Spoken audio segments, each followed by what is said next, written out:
ஒருத்தருக்கு இந்த பழமைவாத அரசியல், மத சார்ந்த அரசியல், சாதி வச்ச அரசியல், மொழியை வச்ச அரசியல் இது அவனுக்கு பிடிக்கல. ஒரு ஜெனரேஷன் உருவாயிட்டான். தமிழ்நாட்டில் அவனுக்கு தான் உடைச்சாங்க. அந்த வேலையை இந்தியா முழுவதும் பண்ண போறாங்க.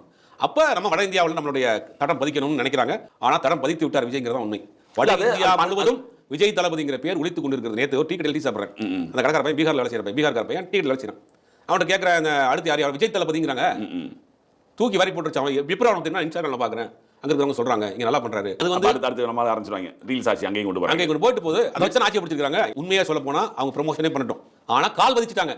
ப்ரமோஷன் பண்ண தானே செய்வாங்க. ப்ரமோஷன் பண்றது தான் நமக்கு ப்ரமோஷன் பண்ணிட்டாங்க வச்சுங்க. கால் பதிச்சுட்டாங்க. ஆனா 2029 அகில இந்திய அளவில் இருக்கக்கூடிய தேர்தலை அவங்க கணிக்கிறாங்க. யாருக்கு மெஜாரிட்டி கிடைக்காது, இளைஞர்கள் கையில போகுது. இளைஞர்கள் கையை வச்சு நமக்கு ஜெயிச்சிட்டோம். அது இந்தியா முழுவதும் செய்யக்கூடிய சாத்தியம் இருக்குங்கிறனால அவங்க அங்க வராங்க. அதனால தான் என்ன பண்றாங்கன்னா பாஜக காங்கிரஸ் ரொம்ப ரொம்ப சூப்பர் ஹேண்டில் பண்றாங்க. ரெண்டு கட்சிக்கு ஒரு கோடு. நீங்க எங்களுக்கு ஆதரவு கொடுக்குறீங்க, ஆனா உங்களோட கூட்டணி இல்லை. பாஜக கொள்கை எதிரி. ஆனால் அதோட உங்களால் சண்டை கிடையாது.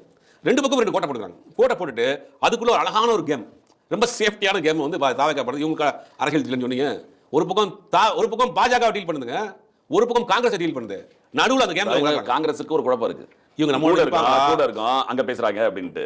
பிஜேபிக்கு ஸ்ட்ரைட்டாவே நேரடியாக கூட்டணியிலே வச்சிருக்காங்க. ஆனா அவங்க என்ன பண்றாங்கன்னா ரெண்டையுமே எந்தெந்த அளவில் அது ஜெயலலிதாவுடைய ஃபார்மட் அது. அவங்க அப்படி தான் பண்ணுவாங்க. மோடி அவர்களோட நம்ம நெருக்கமாக இருப்பாங்க, ஆனால் கூட்டணியில் இருக்க மாட்டாங்க. காங்கிரஸோட சாப்பிட்டு கூட்டணியில் இருக்காது. தனியாக தனக்கான ஒரு அரசியல் பண்ணுவாங்க. அதை வந்து என்னன்னா அவங்க தமிழ்நாடு நிப்பாட்டிட்டாங்க. இவர் இந்தியா முழுவதும் அதை எடுத்துக்கொண்டு போறாரு. 29 தேர்தலுங்கிறது விஜய் தளபதிங்கிறது ஒரு பெரிய தாக்கத்தை ஏற்படுத்தும்.